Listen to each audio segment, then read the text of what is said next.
Hello everyone, good morning all of you. आप सभी का हमारे official YouTube channel Nishant GS research centre में स्वागत है। आज हम लोग जो है क्लास 10th मैथमेटिक्स पे बेसिकली वैसे बात कर रहे हैं, लेकिन इसमें हम लोग एक्सरसाइज 2A पे बात करेंगे। ठीक है, तो चलिए हम लोग एक्सरसाइज 2A को देखते हैं क्या कुछ इसमें क्वेश्चन है एक्सरसाइज 2A में, और उन सभी प्रश्नों को हम लोग बहुत ही बारीकी से बहुत अच्छे तरीके से सॉल्व करेंगे।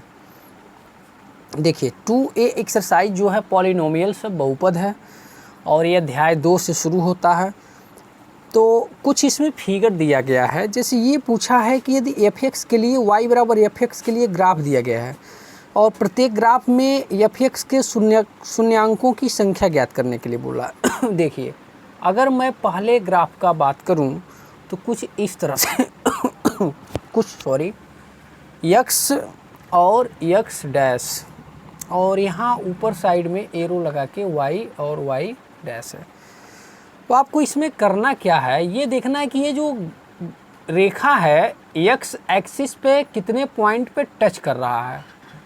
तो हम लोग देख रहे हैं कि x एक्सिस पे सिर्फ केवल और केवल एक बिंदु पे ये टच कर रहा है। तो अगर एक बिंदु पे टच कर रहा है तो इसके शून्यांकों की संख्या कितनी हो जाएगी? शून्यांकों की संख्या कितनी हो जाएगी? 1 हो जाएगी। अगर मैं इस ग्राफ में बात करूं तो ये देख रहे हैं x एक्सिस पे ये कर्व जो है नहीं टच कर रहा है, इसलिए शून्यांकों की संख्या इसमें क्या हो जाएगी? इसमें 0 हो जाएगी। अगर मैं इस वाले कर्व की बात करूं, कुछ इस प्रकार से है, तो x एक्सिस को हम लोग देख रहे हैं केवल और केवल एक पॉइंट पे टच कर रहा है, तो इसमें भी शून्यांकों की संख्या कितनी होगी? 1 होगी। अगर मैं इस कर्व की बात करूं तो x एक्सिस पे 2 पॉइंट को टच कर रहा है तो इसलिए इसमें शून्यांकों की संख्या कितनी हो जाएगी? 2 हो जाएगी। आप समझ पा रहे होंगे इस प्रश्न को। और कुछ इस प्रकार से दिया है, x एक्सिस पे 1, 2 और 3 पॉइंट को ये टच कर रहा है इसलिए इसमें शून्यांकों की संख्या आप क्या लिखेंगे? 3 लिखेंगे। एक और दिया है कुछ इस प्रकार से, x एक्सिस पे देख रहे हैं 2 पॉइंट को टच कर रहा है, इसलिए इसमें शून्यांकों की संख्या कितनी हो जाएगी? 2 हो जाएगी। तो इस प्रकार से प्रश्न को सॉल्व कर लेना है।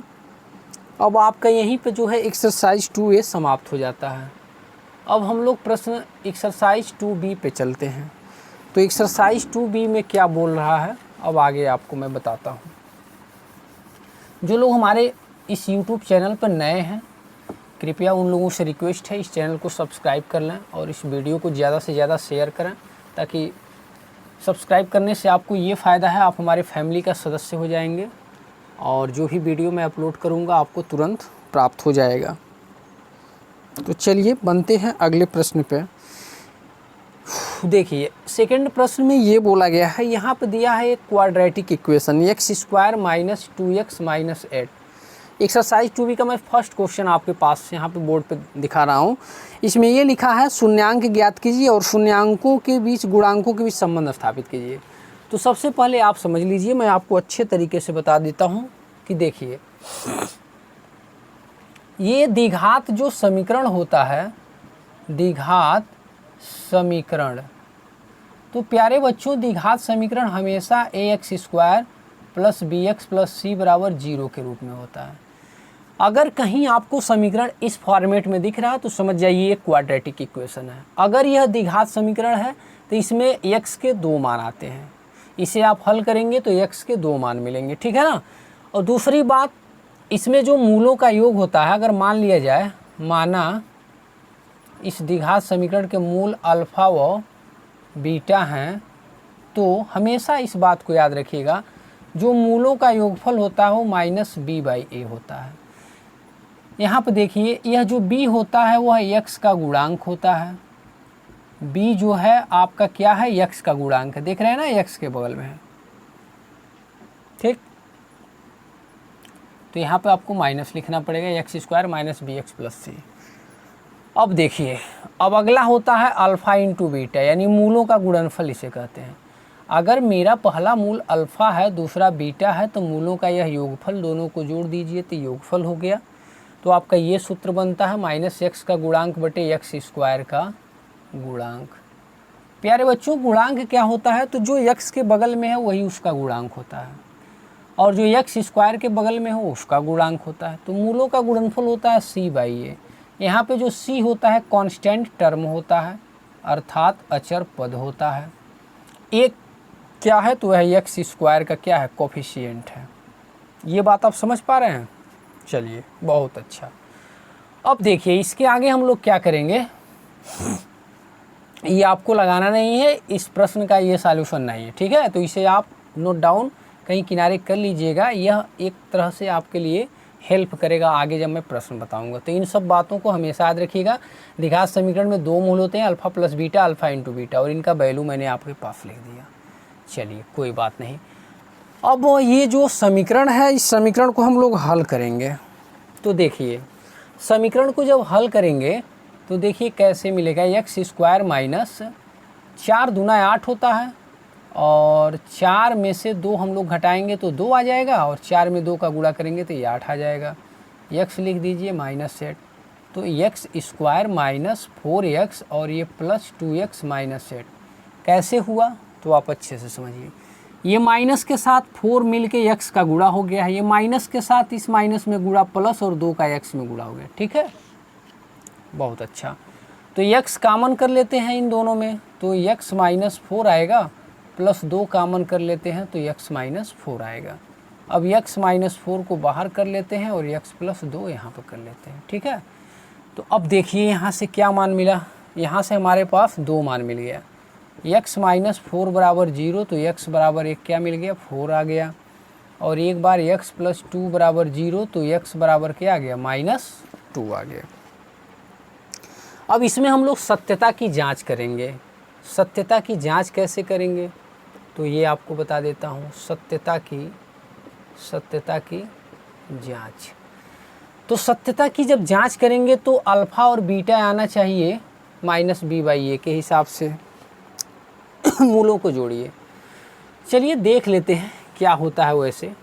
तो हम लोग पढ़े हैं जो अल्फ़ा प्लस बीटा होता है वो -b/a के बराबर होता है, कोई बात नहीं। तो अल्फ़ा मेरे पास 4 है, और बीटा जो है माइनस का 2 है, माइनस ये जो b है x का गुणांक है, तो माइनस पहले से, और ये माइनस या b की जगह क्या होगा? -2 होगा।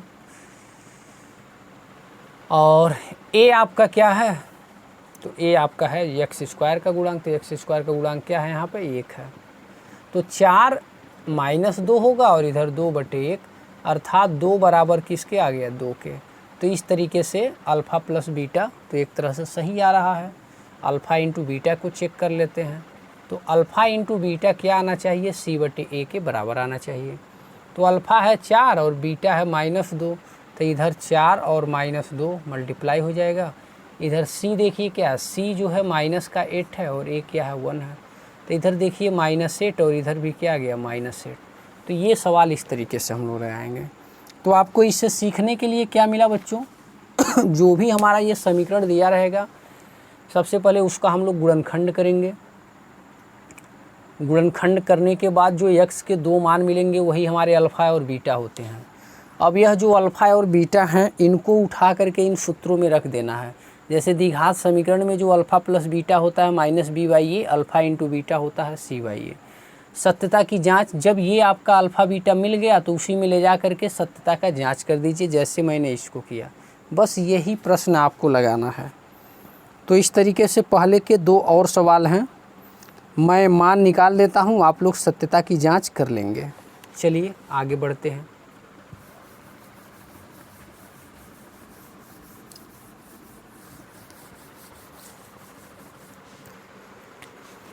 बढ़िया प्रश्न है। 4s² और -4s प्लस का 1 दिया है। देखिए क्या होगा इसका फैक्टर। 4 एकम 4, गुणा करने पे 4 आ जाए, जोड़ने पे भी 4 आ जाए। तो 4s² -2 + 2 के साथ s + 1, तो 4s² माइनस चाहिए तो आप s का अंदर गुणा कर लीजिए, 2s + 2s प्लस का 1, तो 4s² ब्रैकेट हटेगा, साइन बदल जाएगा, इस दोनों में 2s कॉमन हो जाएगा, तो s माइनस 1 और यहाँ पे -1 कॉमन हो जाएगा। हाँ, एक चीज़ देखिए, यहाँ पर 2s रहेगा, तो यहाँ -1 कॉमन होगा, 2s माइनस 1, तो 2s माइनस 1 के साथ क्या आ गया, 2s माइनस 1 दो बार आ गया, ये और ये कॉमन है, बाहर निकालिए, जो बचा उसको लिख दिया। अब लिखा जाएगा 2s माइनस 1 बराबर 0, तो 2s किसके बराबर 1 के, तो s किसके बराबर 1/2 के। एक मान यहाँ से आ जाएगा, 2s माइनस 1 बराबर 0, तो 2s 1 के, तो s किसके 1/2 के। देखिए s के दो मान आ रहे हैं यानी हमारा अल्फ़ा क्या होगा 1/2, बीटा भी 1/2। अभी आप लोग सूत्र पढ़े हैं, अल्फ़ा प्लस बीटा क्या आना चाहिए, -b/a। तो आप सत्यता की जांच कर लीजिएगा, सत्यता की जांच ये मैं आपके लिए छोड़ देता हूँ। अल्फ़ा क्या है 1/2 है, बीटा क्या है 1/2, दोनों को जोड़ लीजिएगा, माइनस ये b क्या होता है, तो x का गुणांक होता है जो कि -4 है, a क्या होता है x² का गुणांक जो कि 4 है, हाफ हाफ जुटेगा 1 हो जाएगा, माइनस माइनस प्लस 4/4 क्या आ गया 1, तो इस तरीके से 1 बराबर 1। देखिए अल्फ़ा प्लस बीटा आ गया। अब आपको अल्फ़ा इंटू बीटा करना है, अल्फ़ा इंटू बीटा क्या होता है c/a होता है, तो अल्फ़ा क्या है आपका हाफ इंटू हाफ हो जाएगा, बीटा भी हाफ है, c क्या है अचर टर्म है 1/a क्या है आपका 4 है, तो देखिए 1/4 दोनों तरफ आ गया। तो आपको ये सवाल कितना आसान लग रहा होगा। तो बस आपको ऐसे ही जो है मान निकाल करके द्विघात समीकरण के जो दो मूल होंगे उन्हें पता करके सत्यता की जांच आप लोग कर दीजिएगा। तो आई होप आपको बहुत अच्छा लग रहा होगा, आपको अच्छे से समझ में आ रहा होगा। अगर अच्छे से समझ में आ रहा है तो आपसे रिक्वेस्ट है ज़रूर कमेंट बॉक्स में लिखें कि आपको अच्छा लग रहा है कि नहीं लग रहा है, समझ में आ रहा है कि नहीं आ रहा है। ठीक है, इसके बाद चलिए मैं इसका भी फैक्टर कर देता हूँ, 6x² -3 -7x। इसी को हम लोग ऐसे लिख सकते हैं 6x² -7x -3, ठीक है। और ये हो गया आपका। अब देखिए 6 त्रिका 18 होता है, 9 दूना 18 होता है, 6 में 3 का गुणा करेंगे तो हमें क्या मिलेगा 18 मिलेगा, 18 मिलेगा। तो 18 को जब आप गुणनखंड करेंगे तो ऐसा कीजिए कि जोड़ने घटाने 7 आ जाए, तो 9 दूना 18, 9 में से 2 गया 7, इस तरीके से हमारा ये प्रश्न सॉल्व हो जाएगा। तो 9 में से 2 घटाइए तो 7 आ जाएगा, और 9 में 2 का गुणा करेंगे तो 18 आ जाएगा। देखिए इसका नियम क्या होता है बच्चों, नियम ये होता है गुणनखंड करने का, सबसे पहले अचर पद और x² का गुणांक जो होता है उसका आपस में हम लोग गुणा कर लेते हैं। तो हम लोग देख रहे हैं अचर पद -3 है और x² जो है वह उसका जो गुणांक है वो 6 है, तो हम लोगों को क्या मिला -18 मिला। अब इस 18 का हम लोग ऐसा फैक्टर करते हैं, ठीक है, कि जो है जोड़ने घटाने पर पहले तो मैं आपको दिखा देता हूँ। 18 का गुणनखंड करो, 2 9 18, 3 त्रिका 9, 3 एकम 3, 3 त्रिका 9 दूना 18, यानी 9 गुणे 2 के फॉर्मेट में तोड़ लीजिए। तोड़ने के लिए तो 6 गुणे 3 के भी फॉर्मेट में हो सकता है, लेकिन 6 3 जोड़ेंगे तो 9 हो जाएगा, 6 में से 3 घटेगा 3 हो जाएगा, तो ये वाला जो है गलत होगा। 9 गुणे 3 में आप बैठाइए, तो 9 में 2 घटाएंगे तो क्या होगा 7 होगा, 9 में 2 से गुणा करेंगे तो क्या होगा 18 होगा। तो इस तरीके से हर सवाल लगाइएगा तो आपका गलत नहीं होगा। तो 6x² -9x प्लस का 2x -3, तो क्या कर लीजिए इसमें 3x कॉमन कर लीजिए, तो 2x -3 और +1 कॉमन कर लीजिए तो 2x -3, तो 2x -3 और एक बार 3x + 1 हो गया, तो 2x -3 बराबर 0, तो 2x बराबर 3, तो x बराबर 3/2। यहाँ से आप लगाइएगा तो 3x + 1 बराबर 0, तो 3x बराबर -1, तो x बराबर -1/3। तो आपको दो मूल मिल गए। अब आपको जांच क्या करना होता है, अल्फ़ा प्लस बीटा। तो अल्फ़ा प्लस बीटा द्विघात समीकरण के जो मूल होते हैं आपको मैंने बताया b/a। यहाँ पर आप लिख दीजिएगा सत्यता की जांच। अल्फ़ा का मान पता है 3/2, बीटा का मान पता है, दोनों जोड़िएगा -b। b क्या होता है x, x का गुणांक, तो x का गुणांक माइनस में 7 है और a की जगह a का मान रखिए। चलिए मैं दिखा देता हूँ आपको कैसे होता है। अल्फ़ा की जगह 3/2 प्लस बीटा क्या है -1/3 बराबर माइनस b की जगह हम लोग क्या लिखेंगे, b क्या होता है, यही तो होता है समीकरण। देखो ax² माइनस bx प्लस में c, ठीक है। तो जो b होता है वो x का गुणांक होता है, ठीक, x का गुणांक होता है। तो बस इस हिसाब से आप रख लेंगे। तो x का गुणांक कितना है यहाँ पे, -7 है, ये क्या है 6 है। तो 3/2 माइनस 1/3 आना चाहिए 7/6 के बराबर। 3 दूना 6, 2 तिहाई 6, 9, 3 दूना 6, 2। देखो 7/6 किसके बराबर आ गया, 7/6 के, जांच हो गया। ऐसे अल्फ़ा इंटू बीटा आपका c/a में रख लीजिएगा। तो इस तरीके से ये प्रश्न बहुत इजी से आप लोग लगा लेंगे। चलिए इसके आगे मैं बात करता हूँ कुछ अच्छे प्रश्नों को अच्छे प्रश्नों की तरफ। प्रश्न संख्या 2 भी आपका यही बोल रहा है, फैक्टर कीजिए, और मैं फैक्टर कर देता हूँ, आप लोग उसका जांच कर लीजिएगा। सेकंड का जो फर्स्ट नंबर है वह 4u² है और प्लस में 8u है। तो 4u आप कॉमन करेंगे तो u + 2 होगा। तो एक बार 4u बराबर 0, तो u बराबर 0/4 अर्थात u क्या आ गया, 0 आ गया। एक बार लिखा जाएगा u + 2 बराबर 0, तो u बराबर -2। तो अल्फ़ा की जगह 0 आ गया और बीटा क्या है -2। सत्यता का जांच आप लोग कर लेंगे। ये देखिए इसका जो सेकंड प्रश्न है t² - 15 है।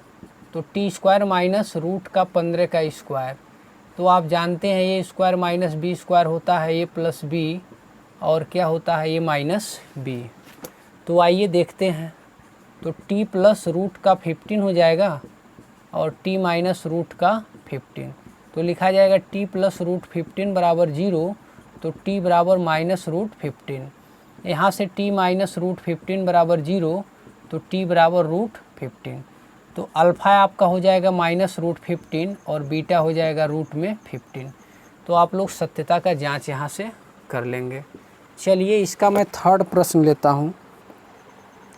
थर्ड प्रश्न ये बोल रहा है कि 3x² - x - 4। चलिए ये सवाल है। तो देखिए मैंने आपको बताया 4 × 3 = 12 होगा और 4 में से 3 जाएगा, 1 आया, तो बहुत आसानी से लग जाएगा। 3x² - 4 - 3, 4 में से 3 1 आएगा और यहाँ पे x लिख दीजिए -4। तो 3x² - 4x + 3x - 4, इसमें और इसमें 3x आपका कॉमन हो जाएगा तो x + 1 आएगा, इसमें -4 कॉमन आएगा तो x + 1 आ जाएगा। इसको और इसको एक साथ लिख के मैंने कॉमन किया है, तो x + 1 और 3x - 4। यहाँ से मान निकालेंगे, x + 1 बराबर 0, तो x का मान -1 और 3x बराबर क्या हो जाएगा, यहाँ से 4 हो जाएगा, तो x का मान 4/3 हो जाएगा। तो इस तरीके से अल्फ़ा आपका -1 आ गया और बीटा क्या आ गया आपका 4/3 आ गया। तो प्रश्न संख्या 2 भी कवर हो जाता है। प्रश्न संख्या 3 के तरफ चलिए। प्रश्न संख्या 3 बहुत अच्छा प्रश्न है।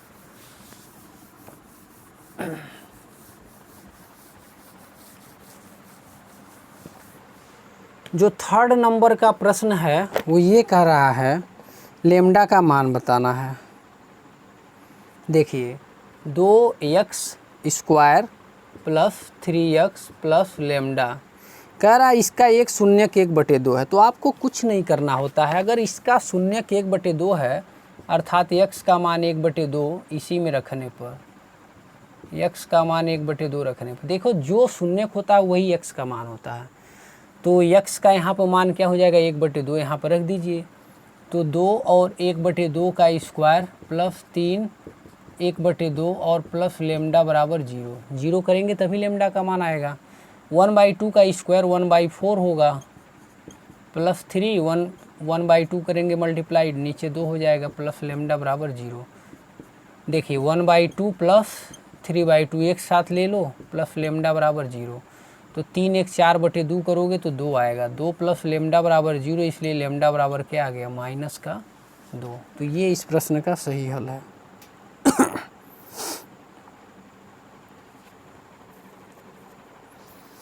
चलिए अगला प्रश्न मैं लेता हूँ, प्रश्न संख्या 4। तो प्रश्न संख्या 4 ये कह रहा है, हमारे पास एक द्विघात समीकरण दिया है x स्क्वायर माइनस 4√3x और प्लस में 3। तो हम लोग जानते हैं अल्फ़ा प्लस बीटा का मान माइनस बी बाई ए होता है। तो यह क्या होता है, माइनस बी जो होता है x का गुणांक होता है, माइनस 4√3 अपान में, और ए जो होता है x स्क्वायर का गुणांक। तो ये आपका क्या मिला, 4√3 ही तो मिला। चलिए कोई बात नहीं। अल्फ़ा इंटू बीटा हम लोग पढ़े हैं कि c बाई ए होता है। c यहाँ पर क्या है, कांस्टेंट टर्म है, अचर 3, और a क्या है, 1 है, तो इसलिए क्या मिला, 3 मिला। तो आपको आंसर क्या बताना है, आपको प्यारे बच्चों आंसर ये करना है कि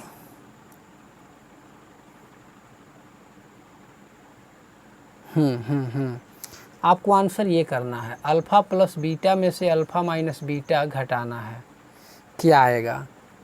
तो अल्फ़ा प्लस बीटा का मान प्यारे बच्चों कितना आया है, 4√3 आया है, माइनस अल्फ़ा बीटा का मान क्या आया है, अल्फ़ा बीटा का मान तो 3 आया है। तो ये आपका आंसर हो जाएगा। अगर यहाँ प्लस साइन रहेगा तो यहाँ प्लस में आंसर हो जाएगा। चलिए कोई बात नहीं। प्रश्न संख्या 5 की तरफ मैं बढ़ता हूँ, प्रश्न संख्या 5 की तरफ।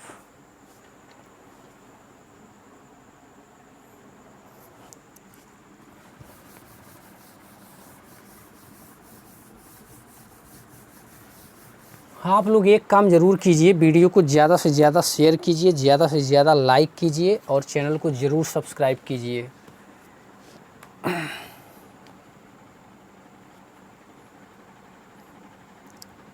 मैं एक एक क्वेश्चन आपको पढ़ा दूंगा, बस आप सपोर्ट कीजिए, आप सहयोग कीजिए और ज़्यादा से ज़्यादा आप हमारे चैनल पर बने रहिए और वीडियो को अधिक से अधिक शेयर कीजिए। आप जिस भी टॉपिक पे मुझसे पढ़ना चाहते हैं बस टॉपिक बताइए, पूरा का पूरा मैं 1 to 1 आपको पढ़ा दूंगा, इसमें कोई इशू नहीं है। देखिए अगला प्रश्न जो है वह 2x square minus 7x plus 3 है। इसके शून्यक p और q हैं। तो कह रहा है P square plus Q square का मान बताइए। बहुत ही शानदार प्रश्न है। शून्यक मैं लिख देता हूँ, शून्यक p व q हैं। अतः अगर शून्यक p और q है तो इस हिसाब से p प्लस क्यू होना चाहिए माइनस b बाई ए। हाँ, तो माइनस, जैसे शून्यक अगर अल्फ़ा बीटा रहते थे तो अल्फ़ा प्लस बीटा हम लोग लेते थे। अगर इसका शून्यक बोल दिया है इस प्रश्न में कि इसका जो शून्यक है वो p और q है, तो p प्लस क्यू हम लोग लेंगे ना। तो p plus q minus b बटे ए, तो माइनस बी का जो यहाँ मान है माइनस में 7 है और ए का मान क्या है, 2 है, तो इस तरीके से 7/2 हो गया। और जो पी क्यू का मान निकल के आया वो c बाई ए होगा। तो c हमारा होता है कांस्टेंट, तो 3 बाई क्या हो गया, 2 हो गया। तो हमें कह रहा है P square plus Q square का मान निकालने के लिए, तो इसका सूत्र होगा p प्लस क्यू का होल स्क्वायर माइनस 2pq। ठीक है, ये आपको सूत्र याद करना होगा। जैसे मैंने आपको अलजेब्रा में बहुत अच्छे तरीके से बताया होगा, जो बच्चे मुझे फॉलो कर रहे हैं उन्हें पता भी होगा। ए स्क्वायर प्लस बी स्क्वायर का मान होता है ए प्लस बी का होल स्क्वायर माइनस 2ab। ये बहुत ही काम का सूत्र है, इसे आपको लिख लेना चाहिए। वैसे इसका सूत्र तो एक और होता है a माइनस बी का होल स्क्वायर और प्लस का 2ab, लेकिन ये फार्मूला इसलिए नहीं लगाएंगे क्योंकि हमें a माइनस बी का मान पता नहीं है।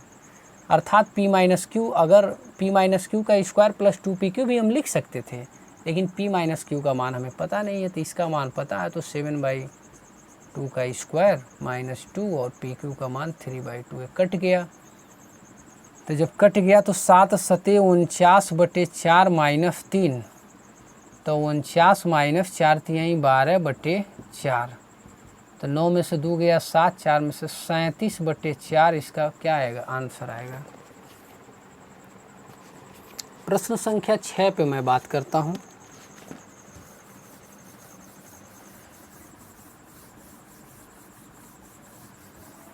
प्रश्न संख्या 6, प्रश्न संख्या 6 ये बोल रहा है कि 3x स्क्वायर प्लस 11x-4।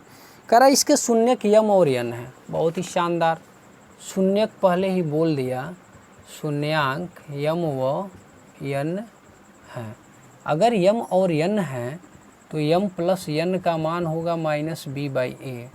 तो -b की जगह क्या है 11 और a की जगह क्या है 3 हो गया। और यम का मान होगा c/a। तो c क्या है -4 और a क्या है 3। तो हमें जो मान पूछा है वो मान पूछा है, चलिए मैं इधर देखता हूँ, थोड़ी सी स्याही इसमें कम है, मार्कर दूसरा इस्तेमाल कर रहा हूँ। देखिए मान ये पूछा है m/n प्लस n/m का, इसका हमें मान चाहिए। तो इसका मान चाहिए तो क्रॉस गुणा कर लीजिए, m² प्लस n² बटे क्या mn। अब देखिए अभी जैसे आप लोग a² प्लस b² का फार्मूला देखिए, फिर उसी पे हम लोग इसको ब्रेक करेंगे। तो यह हो जाएगा m प्लस n का होल स्क्वायर माइनस 2mn, ठीक है। और नीचे आपका क्या है mn है। अब m प्लस n का मान ऑलरेडी आपको पता है -11/3 का स्क्वायर माइनस 2 गुणे mn का भी मान पता है -4/3, नीचे mn -4/3। 11 का 121/9 माइनस धन हो जाएगा 4 दूना 8/3 और नीचे -4/3। चलिए आगे सॉल्व करते हैं। 9 3 का एलसीएम आपका 9 हो जाएगा, 9 से 9 कट जाएगा, 121 प्लस 3 त्रिका 9 8 त्रिका 24 गुणे 3 बटे माइनस में 4 हो जाएगा। देखिए 3 से 3 कट जाएगा। अब 4 और 1 5 हो जाएगा और 12 2 14 हो जाएगा, 4 3 12 हो जाएगा, ठीक। तो माइनस में आपका माइनस में 145 बटे क्या हो जाएगा 12 हो जाएगा, माइनस में 145 बटे 12। चलिए ठीक है। ये 7 कह रहा है इसके शून्यांक ज्ञात कीजिए, शून्यांकों और गुणांकों के बीच संबंध सत्यता की जांच। तो ऐसा तो प्रश्न मैंने आपको बताया है, पीछे भी बताया है। प्रश्न संख्या 7 बहुत ही आसान प्रश्न है। प्रश्न संख्या 7, मैं इसका फैक्टर पहले कर दूं फिर आप लगा लेंगे। x² - 3 लिखा है तो हम लोग लिख सकते हैं x² माइनस √3 का स्क्वायर। तो x माइनस √3 और x प्लस में क्या हो गया √3। तो x माइनस √3 बराबर 0, तो x बराबर √3 आपको मिल गया। और x प्लस √3 बराबर 0, तो x बराबर क्या है -√3। तो अल्फ़ा यहाँ क्या हो गया √3 हो गया और बीटा का मान माइनस में √3। तो आप लोग सूत्र पढ़े हैं सत्यता की जांच करने के लिए, क्या पढ़े हैं alpha plus beta minus b/a और अल्फ़ा इंटू बीटा क्या होता है c/a। मैं पूरा लिख देता हूँ। यहाँ पर a का जो मान है 1 है क्योंकि यहाँ पर इसका गुणांक है, b का मान आप 0 लीजिएगा और c का मान आप क्या लीजिएगा -3, फिर आपका आंसर आ जाएगा। इस प्रश्न को आप लोग कर लीजिएगा। जहाँ b है, चूँकि b इसमें है नहीं, x का गुणांक ही तो b होता है। तो जब x इसमें है नहीं इस प्रश्न में, तो x का गुणांक हम लोग 0 ही तो लेंगे। तो इस प्रकार से प्रश्न संख्या 8 भी यही कह रहा है। 8 का भी मैं फैक्टर कर देता हूँ, बाकी आप लगा लेंगे।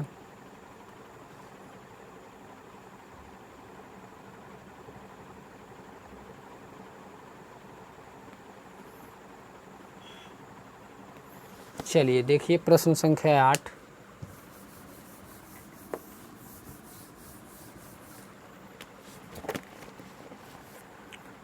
(48 + 2x - x²। इसे ऐसे भी लिख सकते हैं आप -x² + 2x प्लस में 48, ठीक है। तो 8 6 48, 8 में से 6 गया 2 आ तो जाएगा, -x² प्लस आप ऐसे लिख दीजिए 8x - 6x प्लस में 48। तो इस दोनों में x कॉमन होगा तो 8 - x हो जाएगा, यहाँ पे 8 और इसमें माइनस का x। इसमें और इसमें मैंने x कॉमन किया, इसमें देखिए प्लस में 8 है, इसमें माइनस में x, कोई दिक्कत है नहीं। अब इसमें अगर माइनस मैं 6 लेता हूँ तो क्या हो जाएगा, 8 छक्का 48, क्या है आपका निकल के आएगा। अगर -6 लेते हैं तो यक्स आएगा और कितना आएगा, 6 × 48 माइनस का 8 आएगा। अब चूँकि दोनों ब्रैकेट में सेम आना चाहिए तो तभी कॉमन होगा, तो यहाँ पर मैं प्लस करूँगा और इसको 8 - यक्स करूँगा।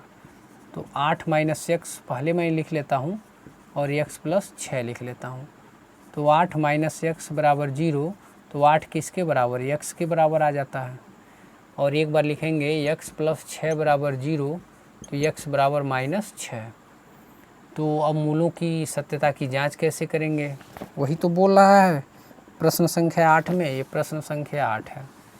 तो आपका अल्फ़ा जो निकल के आ गया है वो 8 है और बीटा निकल के आ गया है -6।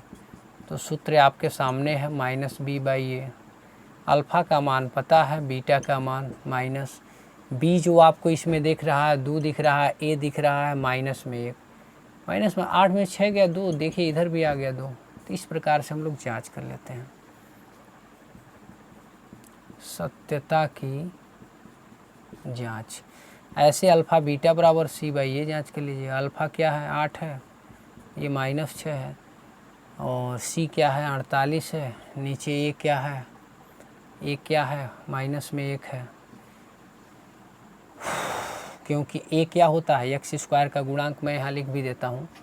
a बराबर -1, b बराबर क्या है 2 और c बराबर क्या है 48। अब आपको दिक्कत नहीं होगा, देखिए इधर भी -48 आ गया, इधर भी -48। इस प्रकार से सत्यता का जांच हो गया।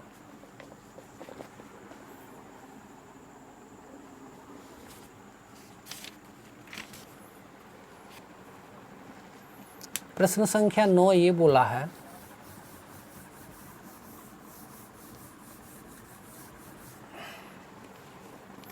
k का मान ज्ञात कीजिए। शून्य k है, ऐसा प्रश्न मैंने आपको बताया है। x² + यक्स + k, तो x बराबर यहाँ पर 1 लिखेंगे क्योंकि इसका शून्यक बोल दिया है 1 है। तो 1 का स्क्वायर + 1 + k बराबर 0, तो 2 + k बराबर 0, तो k बराबर -2। k का मान देखिए आ गया। हाँ, ये प्रश्न अब अच्छा प्रश्न है, थोड़ा इस पे मैं बात करूँगा। देखिए प्रश्न संख्या 9, प्रश्न संख्या 10, प्रश्न संख्या 9 तो लग गया, प्रश्न संख्या 10 पे हम लोग बात कर रहे हैं। प्रश्न संख्या 10 बहुत ही अच्छा सवाल है। देखिए एक चीज़ मैं आपको बता देता हूँ, द्विघात समीकरण बनाने का एक मैं आपको फार्मूला बता रहा हूँ। कभी भी आपको द्विघात समीकरण बनाने के लिए दे देगा तो उसके लिए 2 चीज़ों की आवश्यकता होती है, x² - अल्फ़ा + बीटा के साथ x + अल्फ़ा × बीटा बराबर क्या 0। ये इस बात को हमेशा याद रख लीजिए और बोर्ड एग्ज़ाम में इसे आना भी आना है। इसे आप IMP कर लीजिए, द्विघात समीकरण बनाने के लिए आपके बोर्ड एग्ज़ाम में पूछेगा। तो वहाँ पर अल्फ़ा + बीटा का मान आपको पता होना चाहिए, अल्फ़ा × बीटा का मान। तो अल्फ़ा + बीटा को हम लोग मूलों का योग कहते हैं, जो कि 1/4 दे दिया है, और ये मूलों का गुणनफल -1 दे दिया है। कुछ नहीं करना, ले जाके इसी में पुट कर देना है। तो x² - 1/4 के साथ x + अल्फ़ा बीटा का मान क्या है -1 बराबर 0। तो x² - 1/4 x -1 बराबर 0। सभी पदों में 4 से गुणा कर दीजिए, नीचे का हट जाएगा। तो 4x² - x -4 बराबर क्या 0। तो ये है आपका द्विघात समीकरण। ऐसे इसका सेकंड लगा लीजिए, थर्ड लगा लीजिए, कोई दिक्कत नहीं है। सेकंड पे कैसे बात करेंगे, तो सेकंड ये बोला है कि अल्फ़ा + बीटा क्या है आपका √2 है, और अल्फ़ा × बीटा क्या है आपका 1/3 है। तो x² - alpha + beta × x + alpha × beta बराबर क्या 0। तो x² - अल्फ़ा + बीटा का मान √x है, अल्फ़ा × बीटा का मान 1/3 है, बराबर में 0। तो x square minus √2x plus 1/3 बराबर 0। सब में 3 से मल्टीप्लाई कर लीजिए, तो 3x square minus 3√2x plus 1 बराबर 0। तो आई होप आपको वीडियो अच्छा लगा होगा। अगर ये वीडियो आपको अच्छा लगा है तो प्लीज़ एक बार फिर से बोल रहा हूँ, इस वीडियो को ज़्यादा से ज़्यादा लाइक कीजिए, शेयर कीजिए और चैनल को सब्सक्राइब कीजिए और ज़्यादा से ज़्यादा वीडियो को शेयर कीजिए। तो चलिए आज के लिए इतना ही, और इसके पार्ट 2 में हम जैसे आएंगे पूरा चैप्टर हमारा कवर हो जाएगा। मैं प्रयास कर रहा हूँ आपको बहुत तेज़ी से पढ़ाने के लिए। तो आप जितने भी हैं, आपके मित्र हैं, बंधु हैं, भाई हैं, दोस्त हैं, जितने भी लोग हैं, सभी लोगों को हमारे चैनल से जोड़िए। तो आप सभी लोगों को नमस्कार, जय हिंद।